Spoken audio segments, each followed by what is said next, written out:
So guys, for the first step, you want to get to this screen. Now to get to this screen, you want to turn off your computer from the power button and then turn it back on again. Once you turn it back on again, you're going to see the Windows Zone screen. Now once you see the Windows Zone screen, you want to turn off your computer and then turn it back on again. Repeat this 3 times and then it'll bring you to here. It's going to say that your PC did not start correctly. You want to click on Advanced Options, which will then bring us into here. Now you want to click on Troubleshoot, Advanced Options, and then Command Prompt. Now we have some commands that we need to type in. So for the first one is going to be bootsrec space / fix mbr. Click on enter.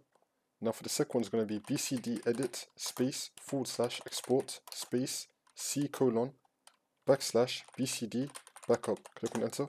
Now we're going to type in attrib space C:/ /boot /BCD space -h space -r space -s and click on enter.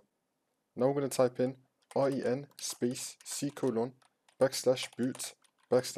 /BCD space BCD.old and click on enter.